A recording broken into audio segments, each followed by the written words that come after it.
네, 안녕하십니까. 반갑습니다. 방금 소개받은 숭실대 조홍식이라고 합니다. 이런 귀중한 포럼, 미래를 여는 역사 포럼에 초청해 주셔서 너무 감사드리고요. 진심으로 마음이 굉장히 두근대고요. 어떻게 잘할 수 있을지 긴장이 앞섭니다. 전에 발표하셨던 미국, 중국, 일본에 관련된 강연을 제가 들었는데요.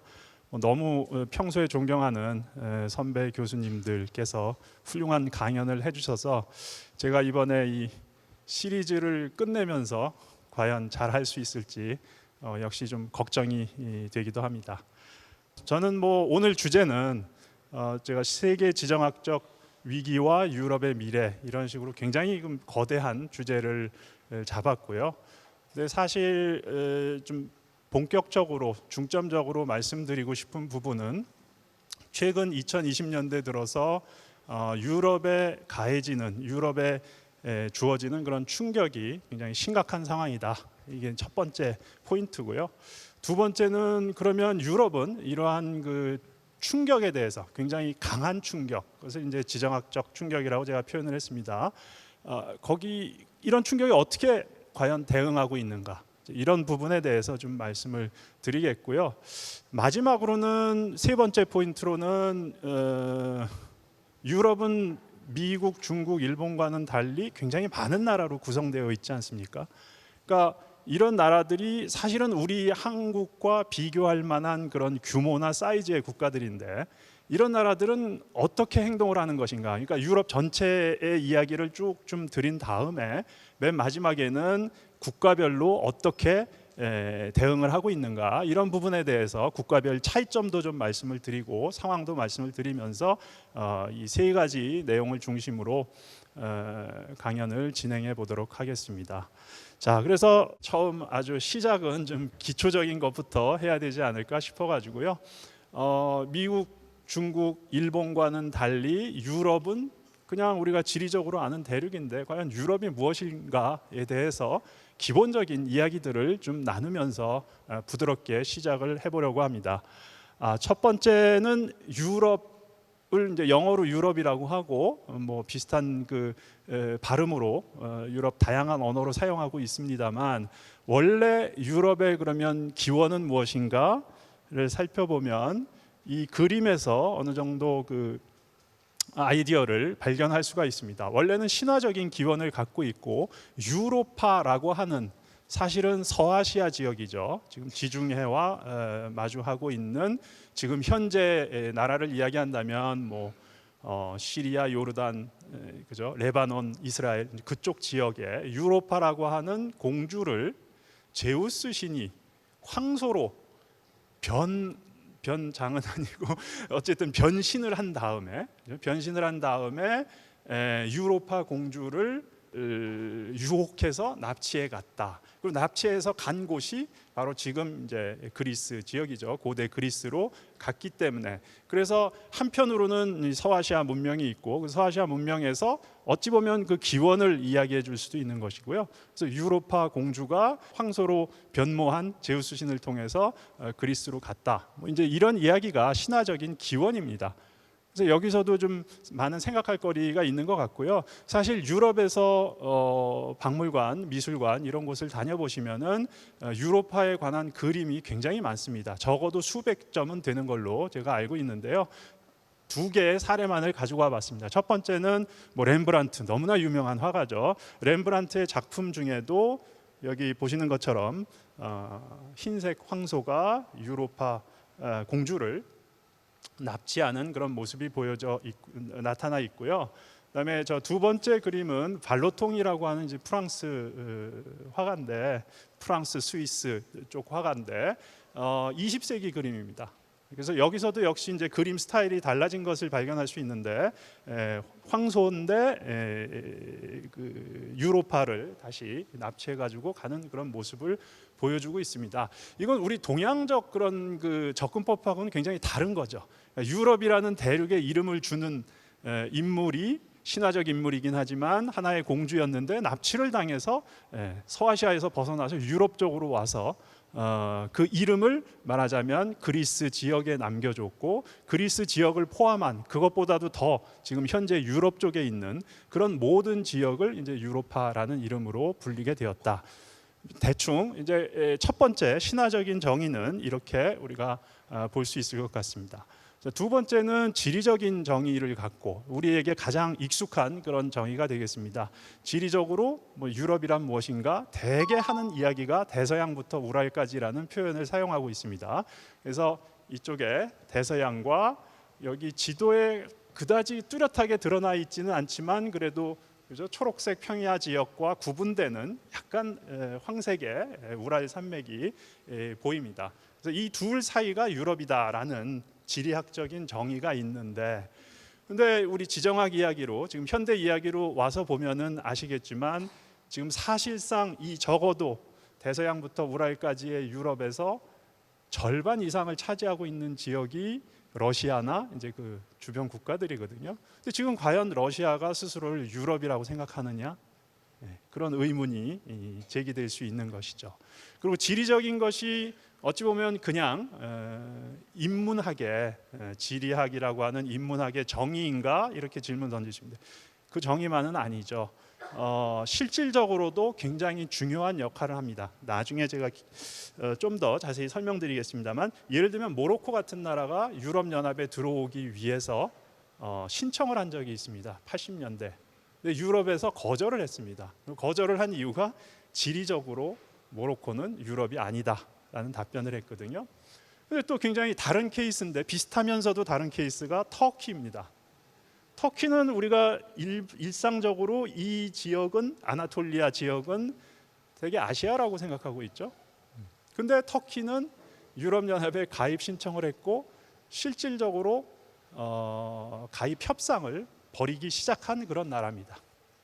근데 한 21세기 초반부터 가입 협상을 벌였고 지금 20여 년이 지났는데도 그 가입 협상이 별로 진전을 보지 못하고 있어요. 근데 이제 이런 질문을 던지기에 앞서서 그럼 터키와 모로코는 왜 차별을 했는가? 유럽에서 터키가 유럽연합에 가입 신청을 할 수 있었던 이유는 여기 요만큼의 유럽이라고 보이는 그런 땅을 가지고 영토를 가지고 있기 때문입니다. 근데 모로코와 마찬가지로 무슬림이 다수를 차지하는 그런 국가고 인구가 굉장히 많고 이런 두 가지 점에서 유럽연합에게는 많은 부담이 되고 있죠. 그래서 가입 협상이 제대로 진전되지 못하고 성공하지 못하고 지금까지 지연되는 그런 측면이 있습니다. 자, 그래서 제가 지리적인 부분이 그래도 중요하다라고 말씀드리는 것은 모로코와 터키의 사례에서 볼 수 있는데, 요즘 지정학적 문제를 겪으면서 유럽연합에 관심을 갖는 국가들이 다시 생겨나고 있어요. 예를 들면 카나다죠. 카나다는 그 미국의 그 캐나다를 합병할 수도 있다라는 이런 그 주장 속에서 영국의 이코노미스트 같은 경우에는 캐나다는 유럽연합에 들어오는 것이 회원국으로 들어오는 것이 더 이로울 수도 있다 이런 이야기들이 나오고 있거든요. 그래서 굉장히 지리적으로 캐나다는 당연히 유럽이 아니죠. 그래서 이제 그 지리를 넘어선 어떤 또 다른 정의들이 있을까? 제가 유럽연합 이 지도를 좀 가지고 왔습니다. 여기 초록색으로 표시되어 있는 모든 국가들이 유럽연합에 속해 있는 국가들이고요. 영국이 브렉시트로 유럽에서 탈퇴한 이후에 여기 속해 있는 나라는 27개 국가가 지금 포함되어 있습니다. 진한 녹색으로 표시되어 있는 국가들이 20세기에 유럽연합을 형성한 국가들이고요. 그다음에 그 다음에 좀 다양한 색깔로 표시되어 있는 국가들이 21세기 들어서 유럽연합에 들어온 국가들입니다. 그래서 보시면은 주로 중동유럽 국가들이 21세기 들어서 유럽연합에 가입했다라는 부분을 볼 수 있고요. 그다음에 중동 유럽은 아니지만 여기 몰타라고 하는 작은 나라 그리고 키프로스 이 두 나라가 지중해 국가지만 뒤늦게 20세기에 유럽에 들어왔습니다. 자, 이렇게 그러면 유럽 연합은 어떤 식으로 형성이 되었는가, 이런 질문을 또 던질 수 있겠죠. 유럽 연합에 가입하기 위해서는 세 가지 조건을 충족시켜야 된다라고 유럽인들은 한 1950년대부터 정해가지고 그 원칙을 유지해 오고 있습니다. 첫 번째는 자유민주주의죠. 자유민주주의를 하지 않는 나라는 유럽 연합은 아니었습니다만 처음엔 유럽 공동체였는데 유럽 공동체에 가입할 수 없다라는 원칙을 정했습니다. 그래서 그 당시에 유럽에 속해 있고 유럽 연합에 들어가려고 하는 의지를 가진 나라임에도 불구하고 들어오지 못했던 대표적인 케이스가 있는데 스페인, 포르투갈이었습니다. 스페인은 프랑코 총독의 독재 체제였고 포르투갈도 살라자르라고 하는 그 독재자가 권위주의 정권을 가지고 있었기 때문에 자유민주주의가 아니었기 때문에 결국은 유럽에 들어올 수가 없었습니다. 첫 번째 원칙 자유민주주의. 두 번째 원칙은 시장경제죠. 시장경제를 하지 않는 나라는 절대 유럽연합에 가입을 할 수가 없습니다. 그래서 지금 여기 나중에 가입했다라고 표시된 그런 국가들은 물론 공산권이었기 때문에 권위주의였죠. 근데 권위주의에서 자유민주주의로 넘어온 것은 1990년대가 되면 이미 넘어왔어요. 근데 왜 2005년, 2007년 그때까지 기다렸느냐? 왜 15년을 기다려야 했느냐? 공산주의 경제에서 시장 경제로 이행을 해야 되는데 그 이행을 제대로 했느냐 못했느냐, 수행 결과에 대해서 평가를 내려야 되거든요. 그 과정이 한 15년 정도 걸렸다라고 봐야죠. 시장 경제라는 건 뭡니까? 예를 들면 재산권, 소유권에 대해서 확실한 보장이 이루어지고 법치국가를 세우고 법치를 통해서 경제를 운영해야 되고, 이러한 조건들이 굉장히 여러 가지가 있습니다. 그리고 그것을 유럽연합에서 세밀하게 관찰을 하고 있는데 그런 과정을 모두 어렵게 통과를 하다 보니까 2021세기까지 15년 이상 기다려야 됐습니다. 지금 현재 그러면 유럽연합은 어떤 나라들과 가입 협상을 벌이고 있느냐? 터키와 가입 협상은 여전히 이렇게 펜딩되어 있다고 할까요? 네. 그런 상황이고요. 여기 과거 유고슬라비아 지역에 있었던 거의 모든 국가들이 유럽연합과 협상을 벌이고 있습니다. 근데 자유민주주의를 제대로 했느냐, 시장 경제를 제대로 수립했느냐, 이제 그것을 충족시키지 못했기 때문에 계속 협상을 벌이고 있고요. 굉장히 놀라운 사실은 우크라이나와 몰도바는 사실 유럽에서 그다지 빨리 흡수하려고 하는 그런 나라들은 아니었습니다. 워낙 지리적으로 좀 멀리 있고, 무엇보다 중요한 것은 우크라이나 인구가 너무 많아가지고요. 한 3,500에서 4천만 정도 된다고 알려져 있는데, 이 우크라이나를 흡수하기에는 유럽이 너무 부담이 된다라는 그런 생각이 있어가지고 계속 망설여 왔는데, 우크라이나 전쟁을 통해서 이제 우크라이나를 우리 편으로 만들어야 되겠다라는 생각이 훨씬 강해진 것 같습니다. 자, 그래서 대충 유럽연합의 가입 조건 제가 두 가지를 말씀드렸고요. 세 가지는 기술적인 문제라고도 볼 수 있는데 굉장히 중요합니다. 세 번째는 뭐냐 하면, 유럽연합에 들어올 때는 식당에서 메뉴를 시키듯이 내가 원하는 것만 골라서 들어갈 수는 없다라는 것입니다.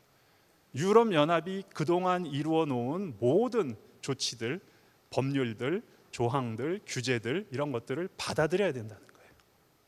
그리고 그 받아들이는 게 쉬운 일은 아닙니다. 그걸 다 받아들이려면은 법적으로, 제도적으로 자국의 기존에 있었던 모든 것들을 바꿔야 하는 그런 과정이 있거든요. 당연히 시간이 많이 걸리겠죠.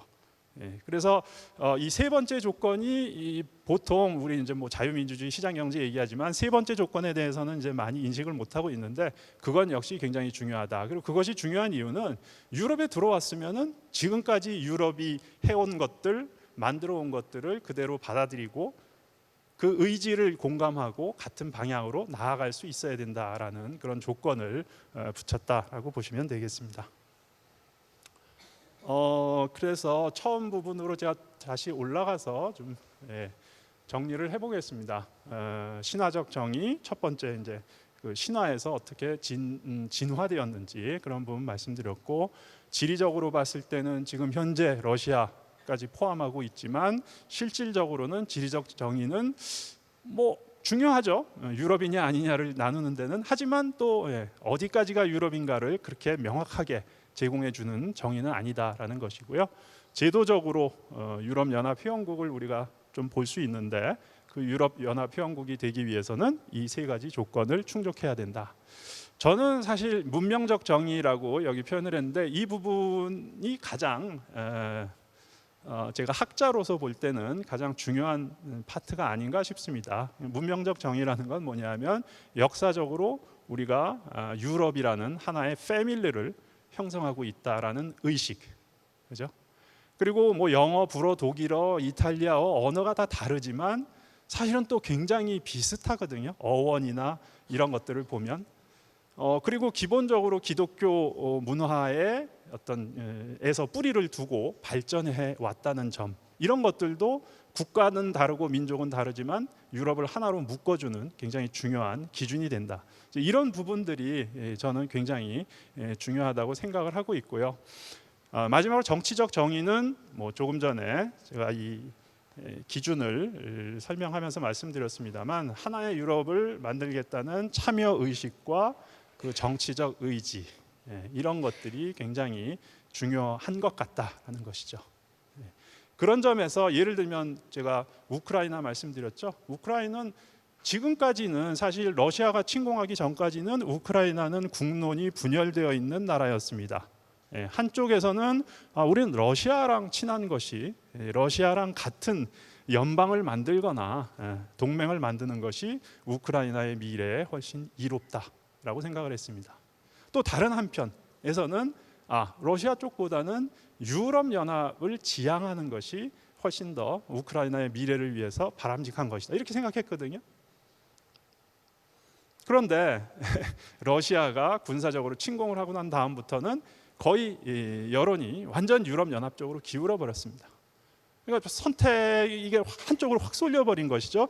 그리고 정치적 의지를 이제 우리의 미래는 유럽 연합에 있다라는 쪽으로 절대 다수가 가버리는 그런 변화를 겪었다라는 것이죠.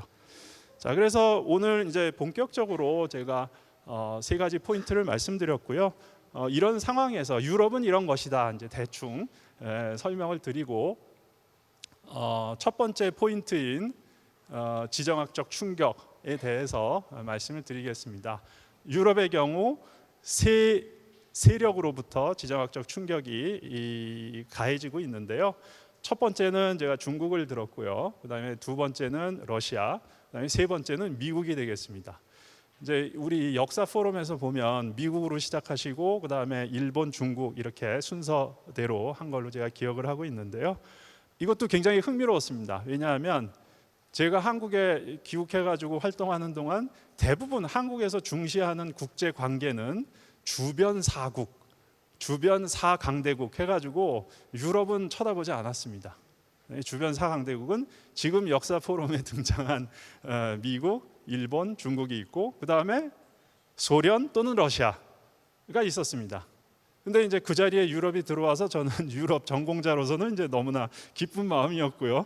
드디어 러시아를 좀 인정을 받는구나, 유럽이, 뭐 그런 생각이 좀 들기는 했습니다. 그런데 이것도 이제 많은 우리 지정학적 변화, 장기적인 측면에서 봤을 때 지정학적 변화를 이야기해 주는 것이겠죠. 그죠? 한 30여 년 전만 하더라도 소련이 물론 붕괴되었지만 러시아는 여전히 강대국이었고 한반도와 맞닿아 있는 국경이 있는 그런 국가였고 등등 그랬는데, 지금 21세기의 시점에서 본다면은 러시아보다는 유럽이 좀 어느 정도 우리에게 더 중요한 파트너가 되지 않았나, 이런 변화를 반영하는 것 같고요.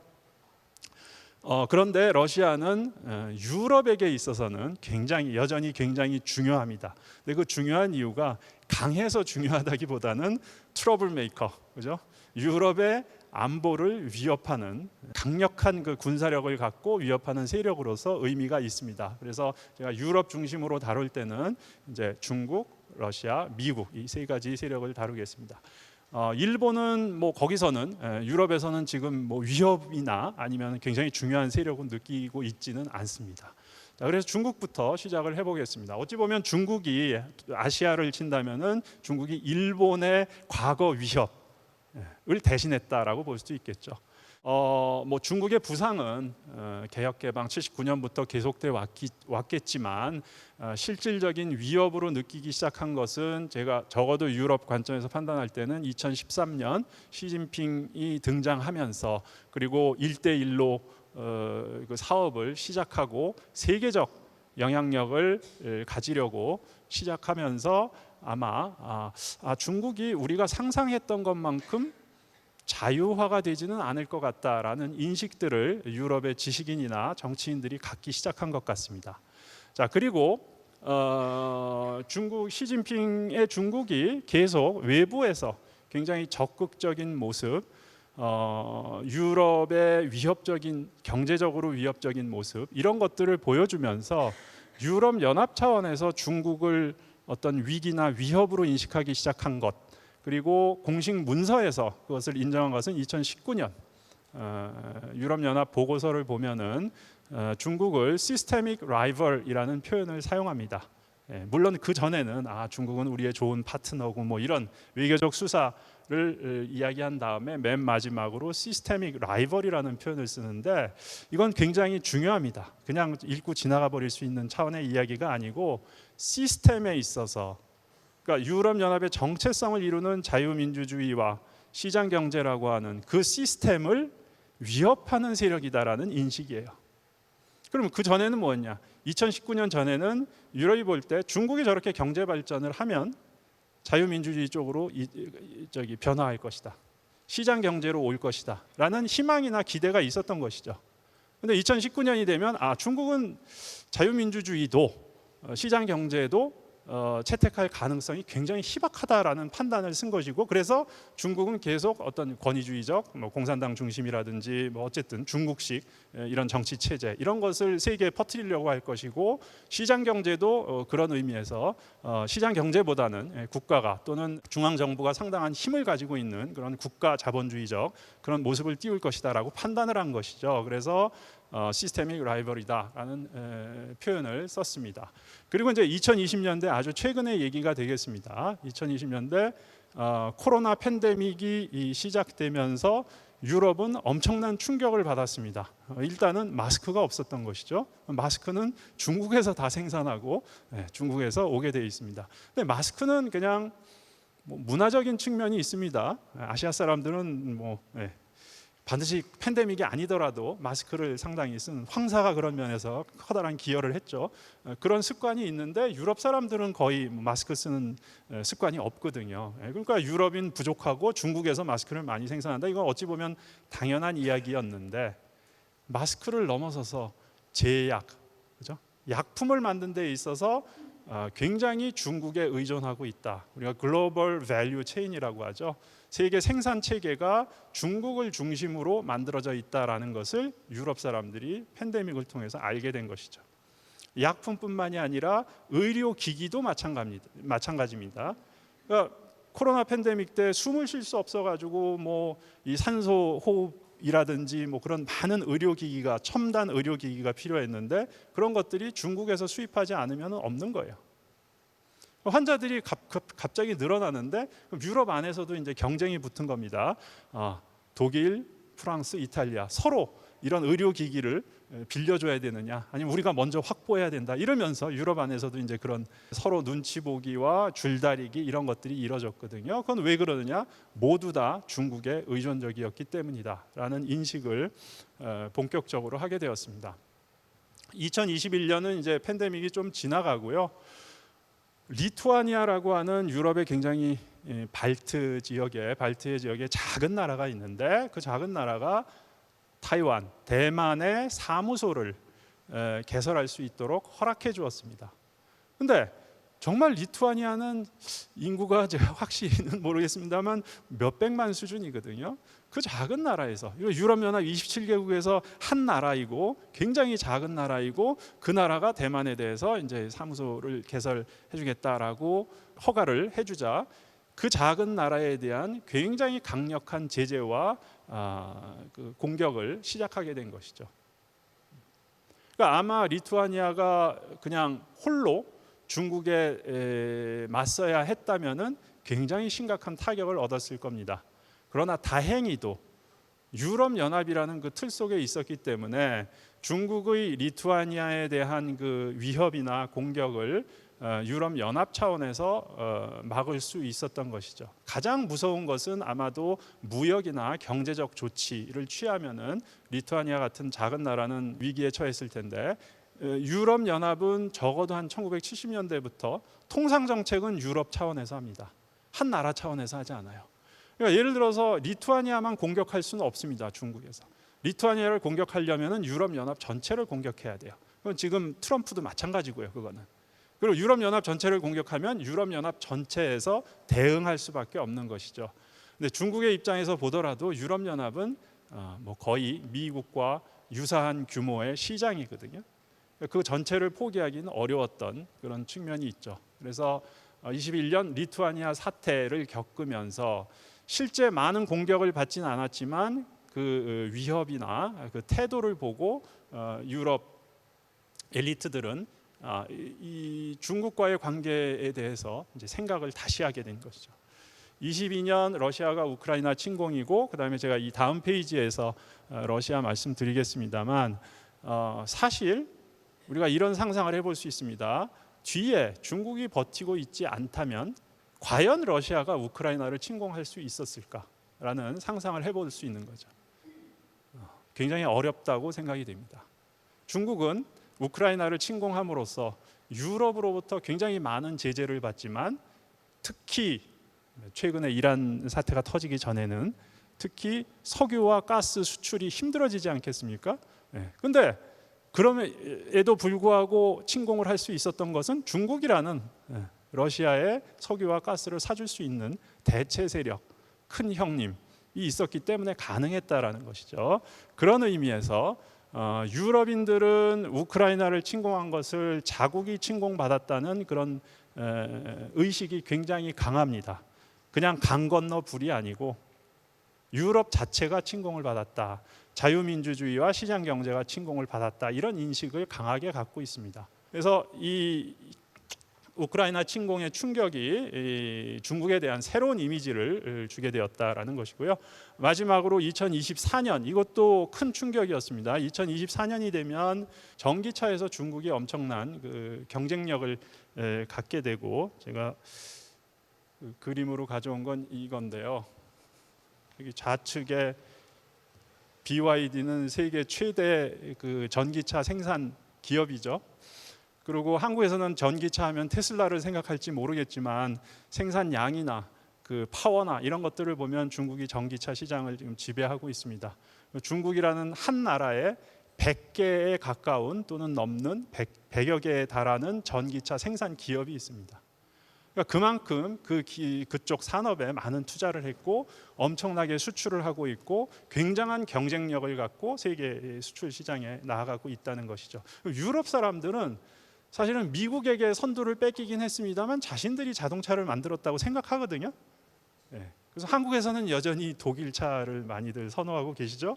그러니까 자동차를 만들었다는 그 자부심, 그다음에 미국에게 선두권을 뺏긴 다음에도 최고급 자동차는 역시 우리가 만들어, 뭐 이런 자부심을 갖고 있었는데 자동차 분야에서조차 중국에게 선두권을 넘겨주었다라고 하는 것은 굉장한 충격이었고요. 이것이 유럽의 충격이라면 이것은 중국의 충격이었겠죠. 뭐 제가 여기는 들어가지 않겠습니다. 이건 19세기 아편 전쟁 때 이제 중국의 배들을 영국의 군함이 와가지고 이렇게 파괴하는 그런 모습이고, 중국인들에게는 이게 이제 역사적 상처로 남고 지금 중국을 설명하는 또 배경이 되기도 할 것 같습니다. 그래서 첫 번째 지정학적 충격은 중국이 부상하면서 유럽이 엄청난 충격을 받았다라는 것이고요.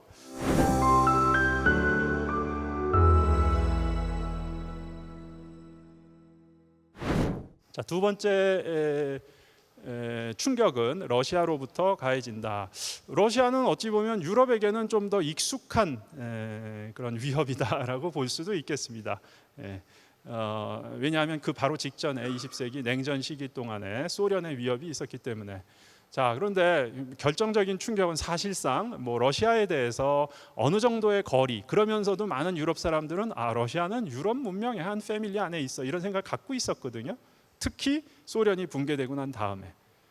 그리고 그런 환상을 굉장히 오랫동안 갖고 있었어요. 근데 그 환상이 완전히 깨져버린 것이 22년 러시아의 우크라이나 침공이고요. 2차 대전 이후에 유럽 대륙에서 국가 대 국가의 이런 전면전이 이루어진 것은 처음이다라는 것이죠. 2차 대전 45년에 끝났지 않습니까? 그러니까 22년이면 80년, 그죠? 80년 만에 7, 80년 만에 처음으로 이런 전면전이 유럽 대륙에서 일어났다라는 것은 굉장한 충격이었죠. 그리고 지금 현재 이미 5년째 접어들면서 장기화 추세로 가고 있죠. 그래서 이게 언제 끝날지 사실은 알 수 없는 그런 상황입니다.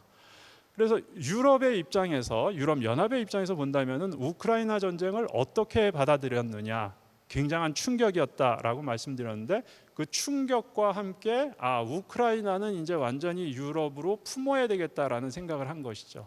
그 전에는 우크라이나 괜히 들어왔다가 또 유럽이 더 골치 아파지는 거 아니야, 뭐 이런 생각도 할 수 있었습니다만, 러시아의 공격을 받자 이제 유럽 안으로 끌어안는 그런 모습을 보여줬고요.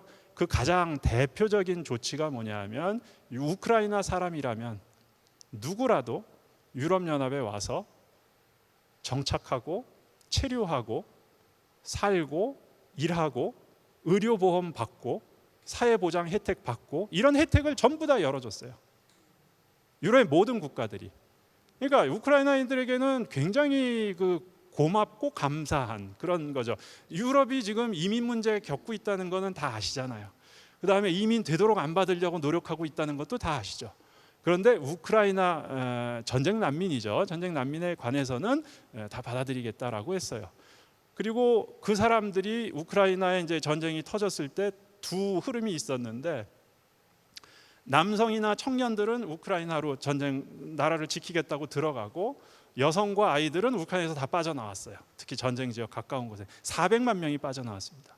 400만 명이 지금 유럽에 살고 있어요. 그러니까 제가 아까 우크라이나 인구 말씀드리면서 뭐 3,500만에서 4천만 사이 이렇게 말씀드려서 뭐 전문가가 인구도 제대로 몰라 이렇게 생각하셨을 수 있는데, 이렇게 이동이 많습니다. 그러니까 400만이 빠져나가서 유럽에서 살고 있고, 또 불행하지만 한편으로는 계속 전쟁을 통해서 많은 젊은이들이 죽어가고 있고, 이런 상황입니다. 그리고 놀랍지 않습니까? 특히 뭐 폴란드 같은 나라에는, 폴란드, 독일 이런 나라에는 우크라이나 그 난민이 100만 명 이상 그냥 한꺼번에 온 거예요. 그런데 그 모든 사람들에게 뭐 지방자치단체에서 집도 마련해주고 유치원도 다니게 하고 일자리도 알선해주고, 이런 일을 했다는 거죠. 굉장한 솔리더리티, 그죠? 연대 의식을 보여준 거죠. 왜 그렇습니까? 러시아라고 하는 이 공동의 적이 침공했을 때 우리는 그것을, 여러분들을 그냥 말로만 이렇게 뭐 우리 공동의 가치 이렇게 얘기하는 게 아니고 실질적 행동을 통해서 보여주고 있다라는 것이거든요. 그런 의미에서 단순히 국가 정책의 차원이 아니고 사람들의 그 심정이나 정체성이나 이런 부분에서 중요한 기여를 한 것 같습니다. 저는 또 유럽 살펴보면서 굉장히 놀란 것 중에 하나는, 러시아가 이 전쟁을 통해서 안보 위협을 가했을 때, 그죠? 충격이 가해졌다, 지정학적 충격이다, 제가 이렇게 말씀드렸는데, 충격이 가해지면 유럽에서는 그동안 우리가 잘못했구나라는 것을 인정하고 반성하고 정책을 바꾼다는 것이에요. 그죠? 그래서 이런 러시아에 대한 태도는 어디에서 왔느냐? 독일의 대표적인 오스트폴리티크라고 하는, 동방정책이라고 하는 데서 왔습니다. 오스트폴리틱은 기본적으로 뭐 여러 가지 그 내용이 있습니다만, 상대가 설사 독재 국가라고 할지라도 우리가 그들을 두 팔 벌려서 끌어안고 포용하고 적응하고, 그러면은 상대방도 변화할 것이라는 생각이에요. 그 생각은 독일의 오스트폴리틱은 독일 3인당에서 1960년대에 만들어낸 것이고 70년대부터 그 오스트폴리틱을 정책으로 추진을 했습니다. 그래서 한국에서는 오스트폴리틱 덕분에 독일이 통일되었다라는 오해들을 많이 하고 있는데요. 글쎄, 뭐 거기에 대해서는 정치학의 세밀한 부분으로 들어가면 논쟁거리는 굉장히 많습니다. 근데 중요한 것은 사실 서독의 오스트폴리틱은 동독에 대한 게 아니었습니다. 서독의 오스트폴리틱은 소련을 대상으로 하는 것이었습니다. 동독이란 나라는 기반이 없어요. 소련이 세운 그야말로 꼭두각시와 같은 그런 체제였어요. 그러니까 서독 입장에서는 동독을 어떻게든 품기 위해서는 소련을 향해서 오스트폴리틱, 동방 정책을 하고 소련을 달래고 소련을 설득해서 동독을 다시 찾아오려고 했던 그게 오스트폴리틱의 핵심입니다. 그거 어디서 설명이 되냐면 독일은 90년에 이제 그죠? 소련 해체되고 뭐 동독 붕괴되고 하면서 동독은 통일을 이루었죠. 그 이후에도 독일은 지속적으로 소련에 대해서 그 소련 무너졌으니까 러시아에 대해서도 계속 오스트폴리틱을 한 겁니다. 그 오스트폴리틱은 러시아가 푸틴의 독재라고 할지라도 러시아와 계속 무역을 통해서 러시아를 부유하게 만들어주고 무역을 계속하게 되면 경제적 관계가 좋아지게 되면 러시아는 순화가 될 것이다.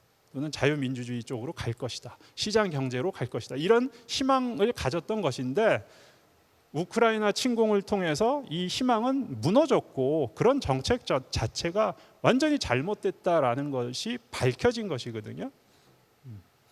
그러니까 반델 두르 핸델이라고 하는 change through trade, 무역을 통해서 상대방을 변화시킨다라는 그 전략이 성공적이지 못했다라고 판단을 했고요. 이 우크라이나 전쟁으로.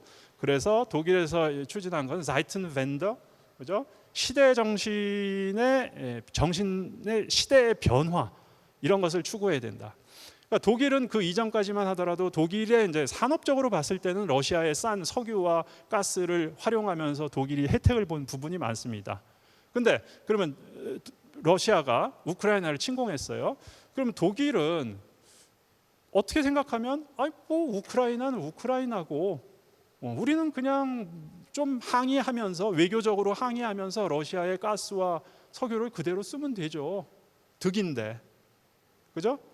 파이프라인도 있고 그냥 러시아에서 마구 그죠? 가스가 들어오고 있고 안정적으로 제공이 되고 있고 그냥 쓰면 됩니다. 그런데 이 시대 정신의 시대의 변화 이것은 뭐냐면 오스트폴리틱 잘못된 거다. 오스트폴리틱은 포기해야 된다. 이제 러시아는 변하지 않는 존재다. 이런 것을 인식하고 변화를 주었다는 거죠. 그 변화의 첫걸음은 아까 말씀드렸듯이 우크라이나 난민 400만 명을 다 받아들이고 러시아와는 모든 경제적 관계를 끊어버리는 거예요. 유럽 기업들이 한 것은 유럽 정부가 결정낸 것은 기업들 손해 보더라도 러시아에서 다 빠져나오라고 한 거예요. 그러니까 러시아와는 더 이상 관계를 맺기 어렵다라는 그 판단이 명확하게 드러났고 그것에 대해서 반성하고 제가 처음에 말씀드렸죠. 반성한다. 뭐 잘못됐다고 생각하면 반성하고 그 다음에 바꿔야 된다는 거죠. 그리고 유럽은 바뀌었어요. 그래서 그런 부분이 어찌 보면 러시아 사례를 통해서 우리가 이제 생각해 볼 수 있는 부분이라고 여겨지고요. 지금 우크라이나는 특히 젤렌스키 대통령이 열심히 2027년 1월 1일에 상징적으로라도 우크라이나가 유럽연합의 회원국이 되었다라는 것을 발표해 달라고 계속 압력을 넣고 있습니다. 물론 어떻게 될지는 알 수 없습니다만 그렇게 또 쉽게 막 발표하기는 어려운 측면이 있고요.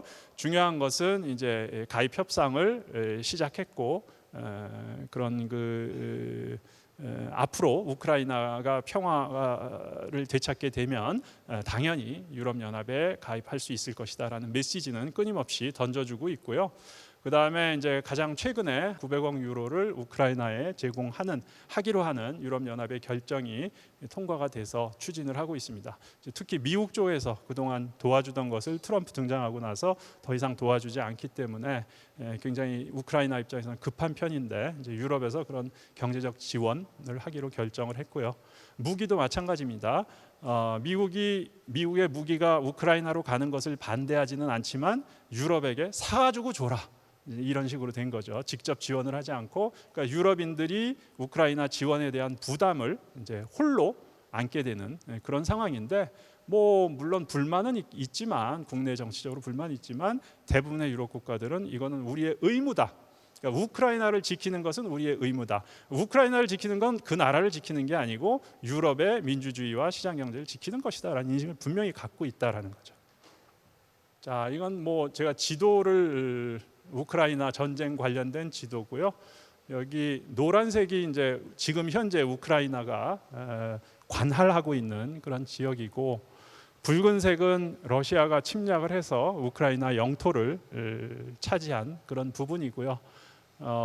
푸른색으로 나타난 곳이 전쟁 초기에 이제 러시아군이 들어왔다가 우크라이나가 강력하게 저항을 해가지고 다시 몰아낸 그런 지역이 푸른색으로 표시가 되어 있습니다.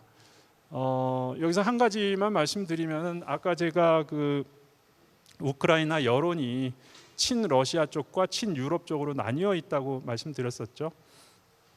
지리적으로 보면 동부 지역에 이제 러시아어를 모국어로 사용하는 사람들이 굉장히 많았고요. 그 사람들은 이제 자연스럽게 러시아 쪽과 가까운 관계를 희망했던 그런 지역입니다. 서부 지역은 우크라이나어를 사용하는 사람들이 훨씬 많았고, 이 사람들은 유럽 연합 쪽에 가까이 가려고 하는 성향이 강했습니다. 자, 그런데 흥미로운 현상은 러시아가 우크라이나를 침공하고 나서는 동부에서조차 러시아보다는 유럽 쪽에 가까워지려고 하는 세력들이, 사람들이 많아졌다는 거죠. 나의 모국어는 러시아어이지만 러시아가 우리를 침공하는 그 사태를 보고는 저런 나라와는 함께할 수가 없다. 나는 우크라이나인이라는 정체성, 그리고 유럽의 하나로서 우크라이나인이라는 정체성을 더 강하게 갖게 되었다라는 것이죠. 예를 들어서 젤렌스키 대통령은 다들 많이 보시고 잘 아실 거라고 생각하는데, 젤렌스키는 모국어가 러시아어예요. 그 대통령이 된 다음에 우크라이나어를 열심히 배운 겁니다. 물론 뭐 두 언어가 굉장히 유사하기는 한데, 그러니까 젤렌스키는 아주 대표적인 사람인 거죠. 그러니까 러시아어를 사용하는 사람들조차 러시아 쪽보다는 유럽 연합 쪽으로 가게 만든 것이 침략 전쟁인 거죠. 침략 전쟁을 함으로써 절대 이런 폭군하고 같은 나라를 이룩하기는 어렵겠다라는, 또는 동맹을 이루기는 어렵겠다라는 생각을 분명하게 갖게 된 것 같습니다. 자, 세 번째 충격은, 사실 가장 큰 충격은 가장 가까운 사람이 줄 수 있는 것 같은데요. 그래서 미국의 충격이죠. 미국의 배신이라는 표현을 제가 따옴표를 갖고 썼습니다. 미국과 유럽의 관계는 굉장히 복잡하지만 기본적으로 미국과 유럽은, 제가 유럽 말씀드리면서 이제 문명적 정의, 그걸 말씀드렸죠. 그래서 유럽 사람들이 하나의 사실은 미국도 이런 유럽 문명의 일부분이라고 볼 수도 있는 것이죠. 굉장히 유사하고 언어적으로는 미국에서도 뭐 지금은 많은 변화, 사회적 변화, 문화적 변화가 있긴 합니다만, 미국의 정체성을 보면은 굉장히 유럽에 뿌리를 두고 있다라고 하는 것을 굉장히 오랫동안 강조해 왔던 그런 문명이고요. 그런데 이제 이 굉장히 긴 역사, 아주 동질성을 가진 역사, 특히 미국과 영국은 이제 그런 것들을 바탕에 두고 있는데, 트럼프 일기 때부터 심각하게 삐걱거리기 시작했다라는 것을 발견할 수 있습니다. 특히 이 방위비 부담 문제, 이건 유럽인들에게 그 당시에 이미 2017년, 18년 그 당시에 상당한 충격이었죠. 왜냐하면 나토라는 어떤 동맹을 만들어 놓고 그 동맹에서 주도력을 가진 것은 당연히 미국이고, 그다음에 무기가 되었건 경제적인 것이 되었건 미국이 가장 많은 부담을 져왔던 그런 시스템입니다. 그리고 그 뒤에 있는 암묵적인 합의는 뭐냐 하면 미국이 주도하는 동맹이기 때문에 미국이 거의 대부분의 부담을 지고 그러면서 그 누구도 도전할 수 없는 리더십을 발휘하고, 그리고 유럽은 그 보호를 받으면서 동참하고 동의하는 그런 동맹 체제. 그러니까 아주 평등한 동맹 체제는 아니죠. 굉장히 그 비대칭적 동맹 체제라고 볼 수가 있는데, 그런 시스템이 지난 한 7, 80년 동안 2차 대전 끝나고 유지가 돼 왔는데, 이제 갑자기 트럼프가 등장하고 난 다음부터는 너희들은 우리와는 달리 제대로 돈을 내지 않고 있다. 약속은 하면서 돈을 이제 이런 식의 이야기들을 하기 시작한 거죠. 굉장히 노골적으로, 트럼프 스타일은 지금은 잘 아시겠습니다만 노골적으로 하기 시작했고, 그러니까 유럽인들은 특히 뭐 외교적 디플로머시의 이 역사는 유럽에서 만들어진 거 아니겠습니까? 그런 상황에서 갑자기 뭐 왜 돈 안 내? 막 이런 식으로 얘기를 하기 때문에 충격을 많이 받았죠. 유럽에서 충격을 많이 받았고, 이제 충격 받을 때 제일 또 목소리를 크게 내는 게 프랑스라는 이런 나라가 많이 내고 있습니다. 마크롱 대통령 같은 경우에 2019년 나토는 이미 뇌사했다, 브레인 데스라는 그런 표현을 쓰면서 저런 식으로는 우리 동맹 관계가 계속 유지될 수 없다라는 그런 표현을 썼습니다. 물론 좀 뒤에 제가 설명드리겠습니다만 프랑스는 그 뒤에 또 자기만의 다른 생각이 있는 것이죠. 트럼프 2기의 충격은 1기보다 훨씬 심각해졌습니다. 제가 두 가지 이제 상징적인 사례만 들고 왔는데요. 첫 번째는 나토 조약을 보면은 뭐 집단 방위 조약 해가지고 나토도 뭐 굉장히 많은 나라들이 참여하고 있는 그런 동맹이죠. 근데 그 동맹이 작동하는 핵심은 뭐냐 하면은 한 나라가 공격을 받으면 모든 나라에 대한 공격으로 간주한다라는 거예요. 그러니까 이제 나토 집단 방위 조항인데, 거기에 대해서 트럼프가 했던 얘기는 이 조항이 반드시 적용되는 것은 아니다. 어떤 나라가 공격을 당하더라도 그 나라가 돈을 제대로 내지 않은 국가라면 미국이 나서서 보호하지 않을 수도 있다. 뭐 이런 뉘앙스의 이야기들을 발표를 굉장히 많이 했습니다. 거기에 대해서 유럽인들은 심각한 충격이죠. 왜냐하면 나토 동맹이 굳건한 것이라고 믿고 있었는데 거의 더 이상 의존할 수 없을 수도 있다. 혹시라도 러시아의 침공을 받았는데 미국이 도움을 주지 않을 수도 있다라는 의문을 갖기 시작했기 때문에 흔들리기 시작했다라고 볼 수 있겠고요. 더더욱 커다란 충격은 그린란드의 합병 관련된 주장입니다. 그리고 특히 충격적이었던 것은 그린란드를 뭐 미국으로 하고 싶다라는 의견만 얘기해도 충격인데, 그뿐이 아니라 군사력을 동원해서라도 그린란드를 뺏어올 수 있다, 뭐 이런 표현을 했거든요. 그린란드는 덴마크의 영토입니다. 그리고 뭐 식민주의적 관점에서 보면 식민지 시대의 잔재라고도 볼 수 있는 측면이 있죠. 그러나 그럼에도 불구하고 그린란드는 상당한 자치권을 누리고 있고, 그죠? 덴마크로부터 자치권을 누리고 있고 여러 투표나 선거를 통해서 운영이 되고 있는 그런 지역이고, 그린란드 주민들은 사실상 덴마크에 소속되어 있는 것을 선호하고 있습니다. 그런 상황인데 덴마크에 대해서 그린란드 합병 이야기를 꺼내든 것이죠. 이것은 유럽에게는 굉장한 충격이죠. 그러니까 우리가 80년 동안 해왔던 탄탄한 동맹, 뭐 그 동맹이 이 약속이 전부 다 지켜지지 않을 수도 있어라고 얘기를 한다면 충격인데, 근데 그 동맹국의 영토를 우리에게 내놓지 않으면은 군사적으로라도 가져올 수 있어라고 얘기하는 것은 엄청난 충격이고요. 그 이전 사태로 다시 이렇게 좀 돌려보면 작년 4월 1일인가요? 소위 이 트럼프가 리버레이션 데이라고 해가지고 해방의 날, 뭐로부터 해방인지는 잘 모르겠습니다만 해방의 날 관세 폭탄을 전 세계를 향해서 던졌죠. 관세 폭탄을 던졌고, 유럽에서는 제가 아까 리투아니아 말씀드리면서 그랬죠. 유럽은 이 통상 정책, 무역 정책에 있어서는 하나같이 움직이는 지역이기 때문에 트럼프가 유럽을 그렇게 공격하게 되면 유럽이 전체적으로 공격할 수 있어요. 그런데 유럽이 고민을 했죠. 트럼프가 이렇게 관세 폭탄을 터뜨리고 공격을 해오는데 어떻게 반응할 것인가 고민을 하면서 여러 가지 조치를 준비했어요. 그러니까 미국과 무역 전쟁 벌일 수 있다라는 생각을 하고 여러 조치를 준비를 했습니다. 그런데 결국은 벌이지를 못했어요. 왜 그럴까요? 우크라이나 때문에. 왜 그럴까요? 안보를 미국에 떠맡기고 있기 때문에 유럽이 그렇게 할 수 없었던 것이죠.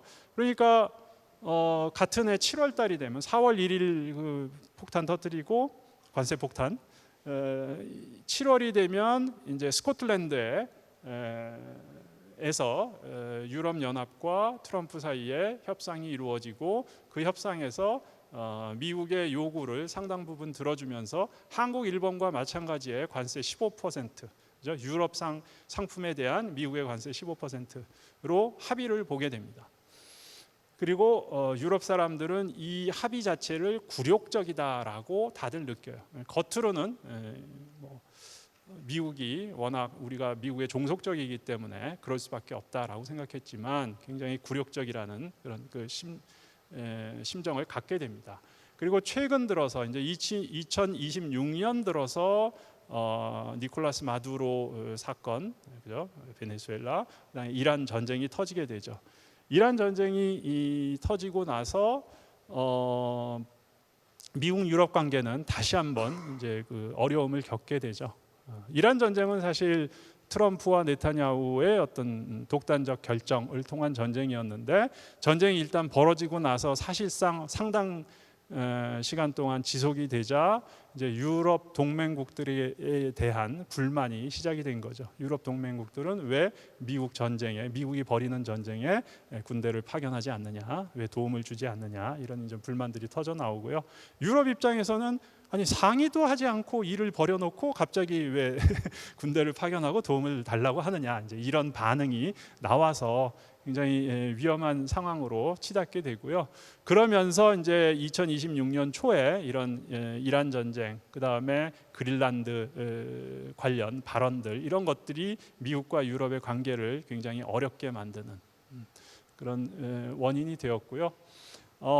유럽에게 또 다른, 그러니까 미국의 배신이라고 느껴질 만한 그런 부분은 정치적으로 유럽 내부에 있는 다양한 정치 세력이 있는데 트럼프 정부가 들어서고 난 다음부터는 유럽인들이 굉장히 싫어하고 피하려고 하는 극우 세력들을 트럼프 정부에서 적극적으로 지지하는 발언들을 하고 있습니다. 발언만 적극적으로 지지하는 게 아니고 실질적으로 그 나라에 미국 부통령 벤스를 보내가지고 선거운동을 벌이기도 합니다. 이제 대표적인 경우가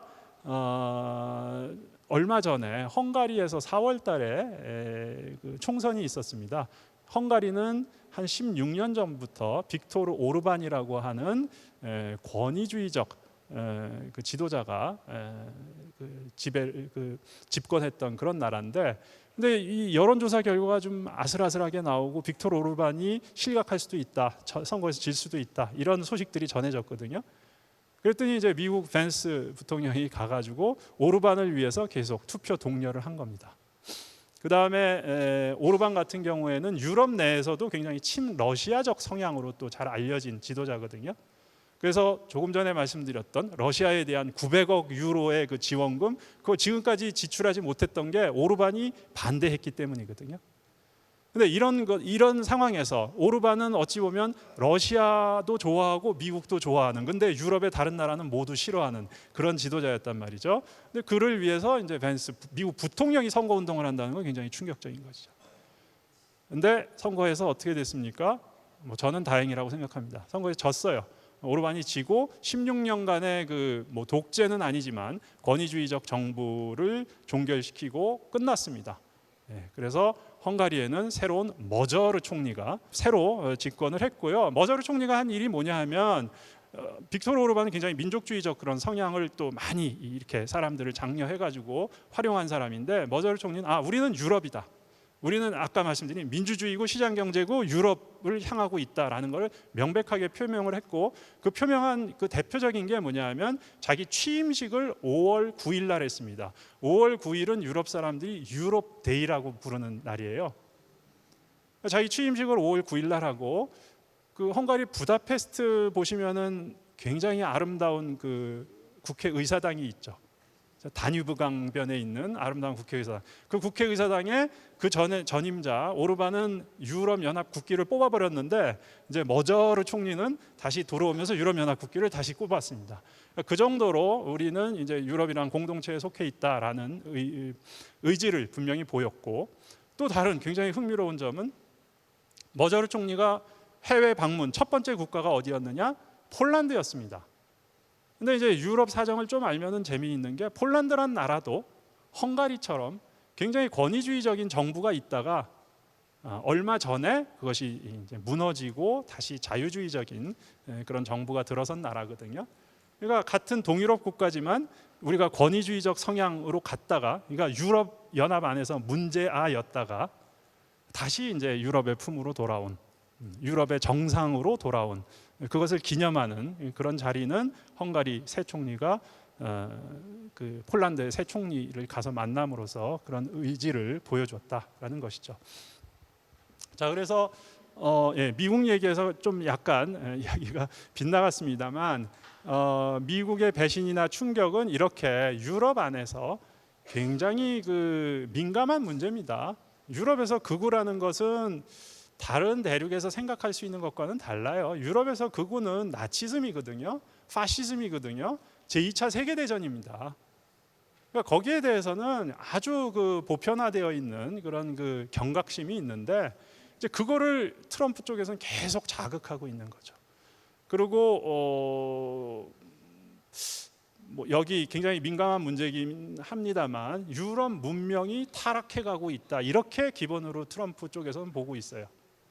그 다음에 유럽 연합을 어떻게 보느냐? 유럽 연합은 미국을 망치기 위해서, 완화해서 표현한 겁니다. 미국을 망치기 위해서 유럽 연합을 한다라고 표현을 합니다. 굉장히 자극적인 거죠. 네. 그리고 이제 유럽은 굉장히 너무 자유주의적이기 때문에 유럽은 이미 타락하고 있다, 유럽 문명은 끝나가고 있다, 이런 식의 메시지를 계속 보내는 겁니다. 너무 이민을 많이 받고 난민을 많이 받았기 때문에 유럽은 망하고 있다, 그거를 중단하지 않으면 곤란하다, 이런 메시지를 끊임없이 던지고 있습니다. 그런데 이것이 뭐 트럼프 개인의 생각이면 괜찮습니다. 아니면 벤스 부통령이 그런 얘기를 예를 들어서 뮌헨 안보회의에 와서 많이 했거든요. 뭐 그게 개인 의견이라면 또 괜찮아요. 그런데 작년 12월에 발표된 그 국가 안보에 관련된 보고서, 국가 문서죠. 국가 문서에 어떤 표현을 썼냐 하면, 유럽은 문명적으로 사라질, 쇠퇴하거나 사라질, 어레이저라는 그 표현을 썼습니다. 지워져 버릴, 소멸될 존재다, 이런 표현을 썼어요. 근데 상상이 됩니까? 그러니까 미국의 그 국가 보고서에서 유럽 문명이 이렇게 문제가 많아서 소멸될 것이다라고 얘기를 하고, 유럽인들은 이제 좀 정신을 차려서 원래 원래의 문명, 뭐 그 얘기는 백인 중심, 기독교 중심 문명을 되찾아서 좀 정신을 차려야 된다, 이런 메시지를 전하고 있는 거죠. 이거는 적어도 모르겠어요, 유럽의 그 주류 그 분위기에서는 받아들이기 힘든 이야기입니다. 그러니까 굉장히 반발이 심할 수밖에 없다라는 말씀이죠. 두 번째, 이 마지막 두 부분은 국제 정치에서 규칙에 기반한 국제 질서, 뭐 이런 얘기는 많이들 하고 있죠. 미국이 실제로 만들어낸 그런 규칙을 통한 국제 질서라는 거, 그런 것들이 지금 현재 미국이 굉장히 자의적으로 운영하는 그 형태로 넘어가고 있다라는 것이고, 그 과정에서 국제 기구가 무력화되고 기존의 동맹이나 협력 관계가 무시되고 있다. 대표적인 사례, 뭐 동아시아와 유럽이겠죠. 유럽은 지금 말씀드렸듯이 이제 그런 충격을 받게 됐고요. 마지막으로 강조하는 것은 이 부분입니다. 역시, 그러니까 유럽과 동아시아에 저는 또 문화적 차이가 어느 정도는 그 영향을 미친다고 생각을 하는데, 이런 충격이나 변화가 가해졌을 때 어떻게 반응하느냐. 유럽에서는 아까 러시아가 침공하니까 그래? 그러면 러시아하고는 끝이야, 우리는 지금까지 잘못해왔어, 반성하고 정책을 바꿉니다. 중국이 뭐 자유주의, 자유화가 될 것 같았는데 그러지 않고 굉장히 위협적이다. 그러면 여러분들은 시스테믹 라이벌이야. 우리하고는 같은 방향으로 가지 않고 있어. 이런 거 얘기를 합니다. 마지막 부분, 미국에서 이렇게 나왔을 때 유럽에서는 제가 느끼고 있는 유럽의 분위기는 미국과 헤어질 결심을 했다라는 거죠. 물론 유럽이 미국과 헤어지고 싶지 않아요. 미국이 가급적 지금까지 해왔던 대로 유럽과 동맹을 이루고 친한 관계를 유지해 나가면 좋겠죠. 그러나 현실이 그렇지 않단 말이죠. 현실이 그렇지 않으면 우리는 어떻게 해야 되냐? 그냥 바라만 보고 있을 것인가? 아무것도 하지 않고 손 놓고 있을 것인가? 그게 아니죠. 유럽은 유럽 나름대로 살 길을 찾아야 된다라는 것이고, 그 살 길이라는 것은 미국과 관계가 없어지더라도 없다는 것을 전제로 해서 우리의 안보와 우리의 미래를 상상할 수밖에 없다라는 그런 얘기가 공식적으로 많이 나오고 있고 정책적으로 나오고 있고, 유럽 정상들이 모이면 그런 회의를 끊임없이 하고 있습니다. 어찌 보면 부러운 일이죠. 왜냐하면 유럽은 그런 틀을 지난 몇십 년 동안 만들어 왔거든요. 그러니까 그런 점에서는 많은 생각할 거리를 주는 것 같습니다.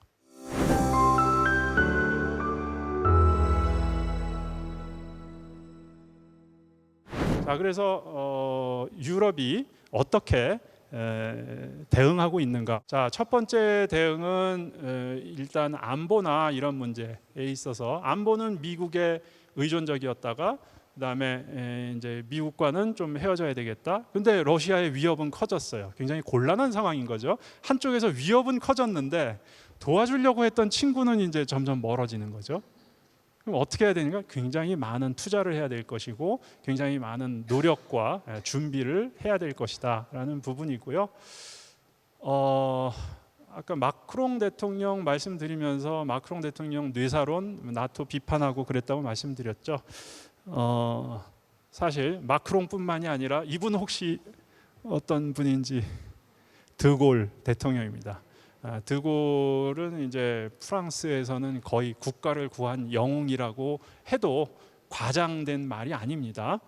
드골이 현대 프랑스를 만들었다라고 해도 과장된 말이 아닐 정도로, 왜냐하면 2차 대전 때 프랑스는 나치 독일에게 완전히 그 전쟁에서 무너진 그런 상태였거든요. 드골이라는 사람이 혼자서 장군이었어요. 혼자서 영국에 넘어가서 BBC 라디오의 시간을 빌려가지고, 자, 프랑스는 지지 않았습니다. 내가 프랑스입니다. 이렇게 얘기한 사람. 그러고 나서 런던의 BBC 방송은 굉장히 유명한 방송입니다. 그러고 나서 4년 동안 계속 프랑스는 살아있다. 자유 프랑스는 나다. 살아있다. 근데 그게 이제 물론 그 사람 한 사람은 아니었죠. 프랑스가 갖고 있었던 해외 영토나 뭐 이런 데 일부 지지 세력이 있었고, 프랑스에서 이제 넘어온 그 자원병들이 있어서 프랑스 군대를 런던에서, 영국에서 형성해서 이제 전쟁에 참여하고 뭐 이런 일을 해서, 중요한 건 뭐냐면 프랑스는 사실상 기여한 게 크지 않는데 2차 대전에서는 승전국으로 인정을 받았지 않습니까? 승전국이었기 때문에 UN 안보리 상임이사국이 된 겁니다. 그러니까 어찌 보면 저 한 사람이 프랑스를 살린 거예요. 2차 대전에서는 군사적으로는 완전히 졌는데, 이게 이제 드골 그 대통령 모습이고요. 여기는 콘레드 아데나워라고 독일에서 라인강의 기적을 만든 그 두 사람이 악수를 하고 있는 모습인데, 프랑스하고 독일은 2차 대전이 끝나고 나서 화해를 한 겁니다. 제대로 화해를 한 거죠. 프랑스 독일은 사실 2차 대전에서도 서로 전쟁을 했고, 1차 대전에서도 주 전쟁 국가는 프랑스와 독일이었습니다. 그 전에 프러시아와 프랑스 전쟁도 1870년. 그러니까 세 세대에 걸쳐서 끊임없이 대량 학살을 동반하는 전쟁들을 치룬 두 나라인데, 이 세 번 전쟁을 마치고 나서는 이 두 나라가 힘을 합치지 않으면 우리에겐 평화는 없는 것이고, 그죠? 미래도 없는 것이다 라는 이제 인식을 분명하게 한 거죠. 그리고 이 사진과 악수는 뭘 보여주냐 하면, 프랑스와 독일은 화해를 통해서 이제 거의 한 나라처럼 되려는 적어도 의지, 물론 그렇게 되진 않죠. 쉽진 않죠. 수백 년의 역사가 있기 때문에. 근데 그런 의지를 어쨌든 정치 엘리트들은 끊임없이 보여주고 있어요. 그리고 그것이 유럽연합의 핵심을 형성하고 있고, 그 부분을 보여드리기 위한 것이고요. 여기는 두 번째 사진은 항공모함이 두 척이 있는데 미국의 항공모함과 프랑스의 항공모함이에요. 그러니까 프랑스는 우리가 규모는 작지만 미국이 하는 건 다 하겠다라는 그런 의식을 갖고 있는 나라예요. 그래서 미국이 핵무기를 갖고 있으면 프랑스도 핵무기를 가져야 돼요. 미국은 당연히 반대했죠. 그런데 60년대 드골 장군이 이제 핵무기를 갖도록 했습니다. 미국이 항공모함을 갖고 전 세계의 군사력을 투영할 수 있으면 프랑스도 해야 된다라고 해서 이제 항공모함을 만들어요. 더 작은 게 프랑스 겁니다. 근데 어쨌든 노력을 하고 있고요. 지금 미국과 헤어질 결심에서 가장 중요한 게 뭐냐면 영국과 프랑스 두 나라가 핵을 보유하고 있는 나라고 국제 외교 무대에 있어서는 UN 상임이사국이기 때문에 두 나라가 가장 중요한데, 영국은 브렉시트를 통해서 좀 멀어졌습니다. 유럽에서. 프랑스는 이제 유럽의 핵심을 형성하고 있고, 지금 가장 적극적으로 논의되고 있는 것이 프랑스의 핵무기 또는 핵우산을 어떻게 유럽의 다른 나라들에게까지 확산할 수 있을까, 이런 거에 대해서 이제 본격적으로 논의를 시작해서 진행하고 있습니다. 자, 그래서 뭐 그 상징적으로 그 부분을 보시면은 좋을 것 같고요. 문제는 굉장히 많죠. 문제는 많고 가장 대표적인 게 우크라이나 사례에서도 볼 수 있듯이, 전쟁이 일어나면 일단 목숨을 바칠 수 있는 군인들이 있어야 되는데 그 군사력을 확보하기가 굉장히 어려운 시대가 돼가고 있습니다. 그래서 징병제를 다시 도입하려고 하는 그런 움직임들이 유럽에 있는데, 그죠? 여론은 굉장히 안 좋죠. 청년들은 징병제 당연히 반대하고요. 그다음에 무기 체제도 하나로 통일을 해야 되는데, 그러니까 지금까지는 미국을 통해서 무기 체제가 하나였는데 미국에서 벗어난 무기 체제를 통합하려고 하는데, 제가 엊그제 본 뉴스만 하더라도 프랑스, 독일이 주도했던 저기 전투기 사업이 완전히 이제 포기되었다, 결렬되었다, 뭐 이런 뉴스가 있거든요. 그러니까 유럽이 어떤 독자적인 방위 체제를 갖기에는 한 10년은 걸릴 겁니다. 굉장히 힘든 과정이고요, 어려운 과정이 될 거다, 이런 말씀 동시에 드립니다. 두 번째는 경제적 부활의 부분인데, 유럽은 한 1980년대부터는 지속적으로 경제적 위상은 많이 떨어졌다고 볼 수밖에 없습니다. 유럽이 그나마 세계적으로 좀 산업 능력에서 두각을 나타내고 있는 부분은 항공기 산업이죠.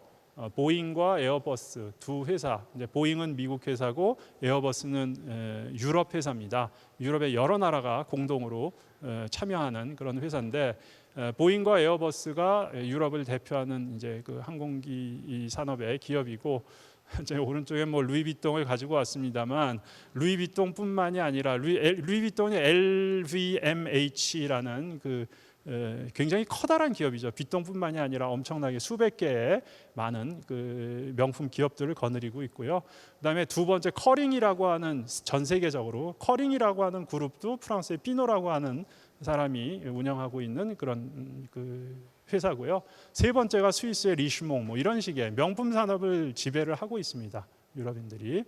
이게 상징적으로 어찌 보면 미국과 유럽의 차이를 보여주는 것일 수도 있습니다만, 유럽에서도 이런 문제점들을 충분히 인식하고 있죠.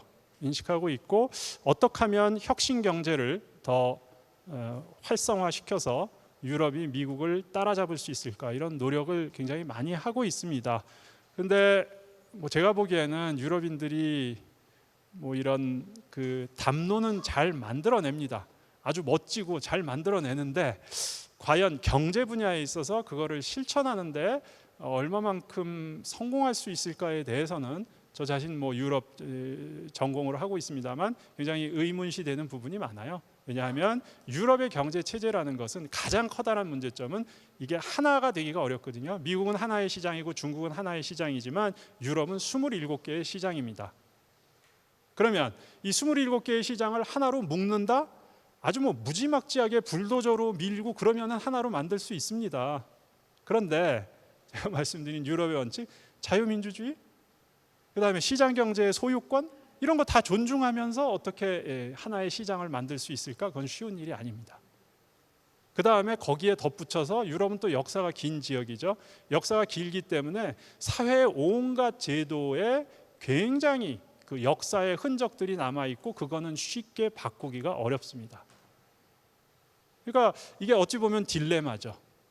효율성을 위해서는 기존에 있는 제도들이나 이런 것들을 쉽게 바꿀 수 있어야 되는데 유럽은 그걸 바꾸기 어려운 거 그냥 도시만 봐도 아시지 않겠습니까? 그 오래된 몇백 년 된 건물들을 왜 계속 가지고 있겠어요? 그 부술 수가 없어요. 부수다가는 이게 그 밑에 무슨 로마 시대 유적이 있을 수도 있고 중세 시대 유적 뭐 이런 등등 그런 규제나 이런 것들이 그게 규제가 새로 만든 규제라기보다는 유럽이 많은 역사를 갖고 있기 때문에 어쩔 수 없이 갖고 있는 그런 문제점들이 굉장히 많다. 그래서 첨단 분야에서 유럽이 두각을 나타낸다, 혁신을 주도해 나간다, 어려운 측면이 분명히 많고요. 그렇기 때문에 이제 그 한계를 느끼는 그런 부분입니다. 한 가지만 좀 더 이제 환경 부분은 워낙 요즘에 중요한 이슈이기 때문에 말씀드리면 유럽이 이 환경 부분에서는 가장 적극적으로 정책을 추진해 왔던 그런 세력입니다. 그런데 환경을 하려면은 당연히 내연 엔진을 가진 자동차에서 전기차로 이행을 해야 되겠죠. 근데 전기로 이행을 하려면은 중국산을 모두 살 수밖에 없고 유럽의 자동차 산업은 다 망할 수밖에 없는 거예요.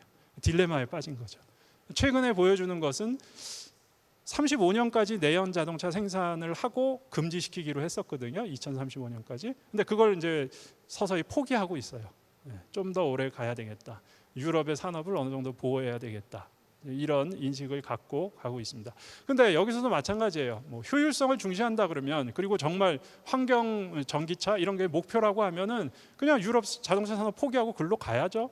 그러지 못하는 겁니다. 끊임없이 이제 조절을 해나가는 그런 상황이고요. 그래서 경제적 부활에 있어서는 저는 뭐 감히 말씀드리자면 굉장히 그렇게 뭐 유럽이 중국이나 미국을 제치고 혁신의 주자로 나설 것 같지는 않다라는 말씀드립니다. 다만 유럽이 그렇게 쉽게 무너지거나 쉽게 생활 수준이 폭락하거나 그런 또 상황도 아닙니다. 이게 그 급격하게 변화할 수 있는 곳에서는 급격하게 망할 수도 있거든요. 근데 유럽은 굉장히 탄탄한 기반이 있기 때문에 그리고 변화가 급격하게 이루어지지 않기 때문에 어느 정도의 안정성을 갖고 있는 그런 부분들이 있다라고 말씀드릴 수 있겠습니다. 자, 세 번째는 정치적 부분인데 제가 아까 그 트럼프의 유럽 정치 개입 말씀드리면서 유럽이 굉장히 반대하고 있다 이런 말씀을 드렸는데요. 유럽의 지금 가장 심각한 문제는 역시 유럽도 미국과 마찬가지로 극우 세력의 문제입니다. 제가 파시즘이나 나치즘의 그 유산을 말씀드렸는데요. 유럽에서 지금 뭐 이미 일부 국가에서 극우 세력이 집권을 하면서 유럽 안에 많은 문제를 일으켰죠. 좀 전에 헝가리와 폴란드 사례를 말씀드렸습니다. 그 다음에 지금 이탈리아는 유럽에서 굉장히 중요한 국가인데 이탈리아에서 조자 멜로니라고 하는 그 총리가 이미 그 집권을 하고 있고요. 제가 가장 걱정되는 것은 내년 프랑스 대선이 있을 겁니다. 프랑스 대선에서 극우가 집권할 가능성이 상당히 높습니다. 그렇게 되면 이탈리아만 하더라도 뭐 유럽의 빅3 안에는 들어가죠. 독일, 프랑스, 이탈리아. 근데 프랑스가 극우로 넘어가게 되면 굉장히 심각한 문제에 봉착할 가능성이 높다. 그래서 유럽에서 이 극우 정권들이 들어서면서 어떤 일들이 벌어질까? 이제 이게 미래를 향해서는 가장 고민스러운 유럽뿐만이 아니라 저는 세계에도 고민을 던져주는 그런 문제라고 생각을 하고요. 다만 유럽이 이 미국과 비교했을 때 좀 그나마 우리가 안심할 수 있는 그런 부분은 뭐냐하면 유럽은 한 나라가 넘어가더라도 유럽 전체가 넘어가는 건 아니거든요.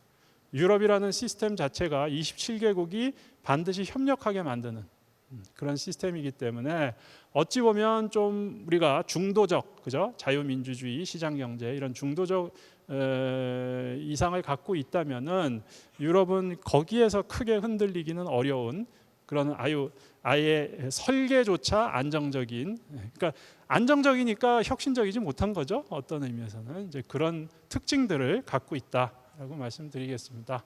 안정과 균형의 장치라고 써봤고요. 여기 두 분 사진을 갖고 왔는데 혹시 아시나요? 오른쪽에 이분은 우르술라 폰더 라이엔이라고 유럽 연합의 집행위원장입니다. 이 집행위원장 하면 이름이 좀 공산당스럽긴 한데요. 그건 아니고 유럽의 커미션, 집행위원장을 맡고 있으면 유럽의 수장, 가장 파워가 있는 수장이라고 생각하시면 되고, 독일 출신 여성인데 앙겔라 메르켈은 잘 아시죠? 메르켈 정부에서 국방장관 역임했고요. 그 다음에 유럽으로 진출을 해서 집행위원장을 하고 있는, 그러니까 여성 시대죠. 어떤 의미에서 유럽은. 왼쪽에 있는 분은 크리스틴 라가르드라고요. 유럽 중앙은행 총재를 맡고 있는 분입니다. 크리스틴 라가르드는 이제 프랑스 분이고, 사르코지 대통령 밑에서 재무장관 역임했고, 그다음에 IMF 갔다가 지금은 유럽 중앙은행 총재를 맡고 있습니다. 유로의 그 힘은 대단한 것이죠. 유로가 갖고 있는 유럽을 대표하는 그 힘, 그런 것이 있는데 그것을 총괄하는 분이 두 분이고요. 이 사진에서 또 볼 수 있는 것은 이 두 분뿐만이 아니에요. 지금 유럽 의회 의장도 여성분이고, 유럽에서 외교 고위 대표, 그러니까 외무장관과 같은 역할을 맡고 있는 분도 카야 칼라스라고 역시 여성분입니다. 그러니까 유럽에서는 이런 그 남녀 평등이나 뭐 이런 거에 대해서 굉장히 신경을 많이 쓰는 그런 정치 문화를 갖고 있고요. 그런 것들이 여기에 제가 균형이라고 부르는 그런 부분에 반영이 되지 않았나 싶습니다. 나머지는 이제 국가들 중심으로 짤막하게만 말씀을 드릴 수 있을 것 같습니다. 한국에서 유럽을 바라볼 때 과연 그럼 어떤 나라가 유럽을 리드하느냐? 뭐 외교사에서는 이런 이야기를 합니다. 키신저가 불만을 얘기했습니다. 무슨 문제가 생겼을 때 유럽에 전화를 걸어야 되는데 누구한테 걸어야 될지 모르겠다라는, 그죠? 그런 그저 불만, 뭐 이런 것들이 이제 회자되고 있는데요. 그럼 유럽에게 지금 적어도 나라로 본다면 영국, 프랑스, 독일인데 어떤 나라에 전화를 걸어야 될까요? 많은 사람들이 아마 한국에서는 독일이라고 생각하지 않을까 싶습니다. 가장 강한 나라고, 그래도 경제적, 우리 이제 한국인의 시각에는 경제력이 가장 중요한 어떤 잣대로 좀 부각되는 것 같은데요. 독일이 경제적으로 가장 잘 나가는 나라죠. 그 다음에 규모가 크죠. 그런데 그럼에도 불구하고 가장 리더십을 발휘하는 나라는 어디일까? 아마 프랑스라고 봐야 될 겁니다. 이건 역사적 이유가 많이 있죠. 독일은 나치즘의 그 경험 때문에 외교적으로 활발히 나설 수 있는 그런 입장이 아니고, 본인들도 외교적으로 목소리를 크게 내려고 하지 않습니다. 본인들이 목소리를 내면은 주변 국가들이 굉장히 민감하게 반응할 거라는 걸 알고 있기 때문에. 그 대표적인 예가, 예를 들어서 이스라엘에 대해서는 절대 독일은 비판하지 않는다는 외교 전통이 있습니다. 그러니까 그 정도로 굉장히 이제 과거에 대한 인식, 반성 이런 것들이 이루어졌다라는 얘기겠죠. 그리고 비유를 들자면 프랑스는 기본적으로 뭐 말과 같은 나라, 말은 무게 중심이 앞에 있다고 합니다. 앞으로 계속 새로운 아이디어를 내면서 나가는 그런 특징을 갖고 있고, 독일은 그것보다는 프랑스보다는 훨씬 보수적이고 소와 같이 무게 중심이 뒤에 있는 그런 나라라고 볼 수 있겠죠. 근데 프랑스와 독일이 이제 합쳐지면, 뜻이 맞으면은 굉장히 좋은 컨비네이션이 될 수 있는 그런 상대라고 볼 수 있고요. 두 나라가 사실은 유럽 연합을 만들었고 꾸려왔다라고 보시면 되겠습니다. 가장 핵심을 이루면서. 영국은 어떨까요? 영국은 방관자입니다. 영국은 유럽에서 그 방관자인 이유가 스스로 이렇게 소외되려고 해서 그런 게 아니고, 영국은 우리 자체로 유럽과 비슷해, 뭐 이런 생각을 갖고 있는 거죠. 영국은 잉글랜드도 있고 스코틀랜드도 있고 웨일즈도 있고 아일랜드도 있고 이런, 그 다음에 커먼웰스도 있고. 그러니까 유럽에 대해서는 유럽과 굉장히 절친하고 가깝고 이런 관계를 유지해야 되지만, 영국이 유럽이다라고 생각하는 사람은 거의 없어요. 브렉시트 투표가 그런 결과가 나온 것도 그런 측면이 강합니다. 영국은 대륙과는 항상 거리를 두는 그런 입장입니다. 자, 그런 이제 그 유럽 안에서 얘기되고 있는 그런 이야기들을 바탕으로 이 세 나라를 비교해 보면 역시 새로운 아이디어를 내고 유럽을 주도하고 유럽 차원의 군대를 만들자, 뭐 유럽 차원의 방위 체제를 만들자 이런 거 앞서서 나가는 나라는 프랑스고요. 근데 독일이 오케이 하면은 두 나라가 힘을 얻어서 앞으로 나가는 겁니다. 근데 영국이 브렉시트 했을 때 영국은 항상 그랬습니다. 계속 모든 협상에는 참여해요. 그건 1950년대에도 마찬가지였습니다. 모든 협상에 참여해요. 왜냐하면 협상 내용은 알아야 되니까. 근데 막상 이제 서명할 때가 되면 굿럭 하고 이제 자기는 나가는 거예요. 우리는 거긴 들어가고 싶지 않고 일단 나가서 보겠다. 근데 나가서 보니까 잘 되잖아요. 그럼 또 다시 들어오려고 해요. 그 영국의 지금까지의 굉장히 그 유럽과의 관계에서 특징이었고 유럽에서 처음으로 탈퇴한 나라가 됐다는 것도 이제 그런 의미에서 보시면 되겠습니다. 영국 여론이라는 것 자체. 제가 이 사진을 가져온 또 이유는 굉장히 나름 보기 좋은 그런 사진이라고 보여지는데 가운데 있는 건 젤렌스키 우크라이나 대통령이 있고요. 맨 오른쪽부터 투스크 폴란드 총리입니다. 그다음에 키어스타머 영국 총리, 그다음에 젤렌스키 왼쪽에 마크롱 프랑스 대통령, 그다음에 그 왼쪽에 맨 끝에 프리드리 메르츠 독일 총리. 이 다섯 명이 뭘 하고 있는 걸까요? 이제 우크라이나를 돕기 위해서 이 영국, 프랑스, 독일, 폴란드 네 나라의 순회들이 함께 이동을 했습니다. 야간 열차를 타고. 네? 야간 열차에 또 다른 사진 보면 그 야간 열차 한 칸에 앉아가지고 넷이 맥주 마시면서 우크라이나를 어떻게 도울까, 또 유럽 얘기 사안에 대해서 얘기를 하면서 가서 이제 그 우크라이나에 가서 지지를 표하는. 이 사진뿐만이 아니라 제가 관심을 갖고 보는 분야는 유럽에서 나타나는 이런 집단 외교, 이런 것들이 흥미롭다라는 거죠.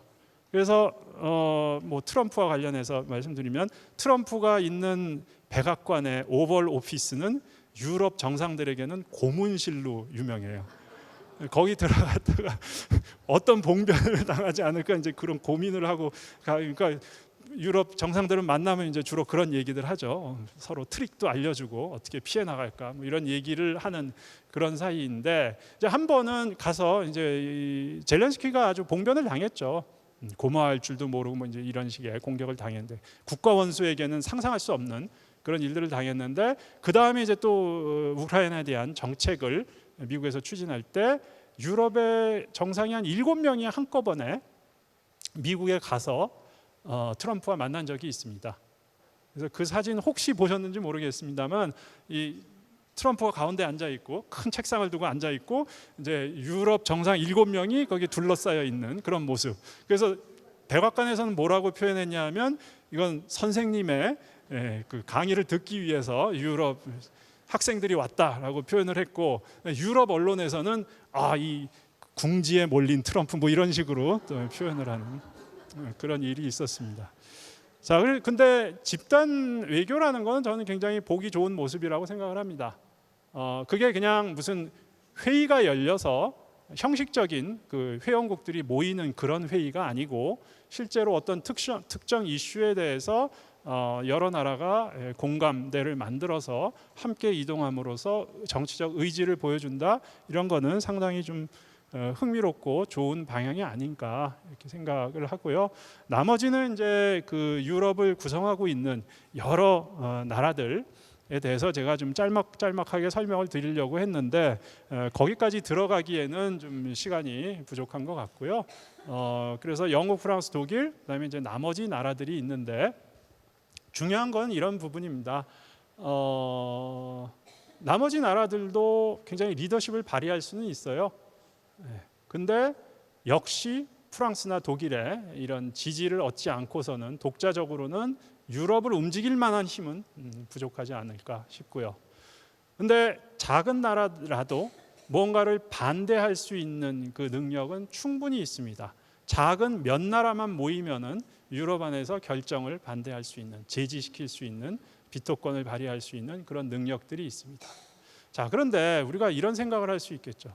아니, 유럽에 27개 나라인데 사실 많은 사안에서 한 나라라도 비토권을 행사하면은 안 되거든요. 통과될 수 없는 그런 이슈들이 많아요. 근데 유럽은 도대체 그래도 아주 늦고 아주 온건하고 그렇지만 그래도 어떻게 유럽은 돌아가는 것일까? 저는 그 부분이 사실 가장 흥미롭거든요. 그건 뭐냐 하면 유럽 안에서 계속 볼 사람들이라는 거죠. 계속 보고 있고 계속 볼 사람들이에요. 근데 거기서 땡깡을 부리면서 이건 우리 국익 때문에 안 돼라고 주장을 한 번, 두 번, 세 번 이렇게 하게 되면 점점 왕따가 되는 거죠. 그리고 그 나라는 외교적으로 엄청난 불이익을 감수하지 않으면 안 되는 그런 상황이 되는 겁니다. 이제 유럽에서는 유럽화 또는 유럽의 사회화 뭐 이런 건데, 그러니까 서로 합리적인 선에서 합의를 이루는 그런 문화가 지난 수십 년 동안에 점점 만들어진 거죠. 서로가 다를 수 있다는 건 너무 당연한 얘기고, 근데 그 다름에도 불구하고 공동으로 행동을 해야 되는데, 그러면 그 공동 결정을 어떻게 내릴 것인가? 제도가 그걸 보장해 주지는 않습니다. 사람들의 문화가 그걸 보장해 줘야 돼요. 그러니까 내가 손해를 보더라도 양보를 해야지만 공동 행동이 가능하다라는 것을 공감하고 그게 훈련이 돼 있어야 되는데, 유럽에서는 그런 훈련을 상당히 많이 누적해 왔다라고 볼 수 있고요. 이건 뭐 베를린 필의 사진이긴 한데요. 이걸 가져온 것은 오케스트라이기 때문에, 그 다음에 유럽 협조 체제라는 건 19세기에 유럽인들이 이제 균형을 찾으면서 평화를 만들기 위한 그런 노력이었고요. 재미있는 부분은 유러피안 콘서트, 그러니까 유럽 협조 체제는 외교적 용어인데 그걸 유럽인들은 유러피안 콘서트라고 표현을 합니다. 콘서트라는 건 우리가 잘 알고 있는 콘서트죠. 음악과 연결이 되는 거죠.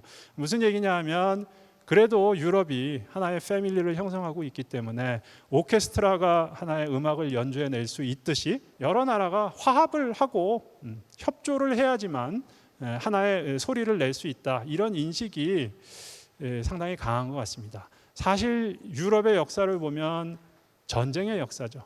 유럽 역사를 어떤 학자가 따져본 적이 있습니다. 전쟁이 없었던 해가 언제일까? 없었던 해가 언제일까? 한 1000년의 역사 중에서 굉장히 소수입니다.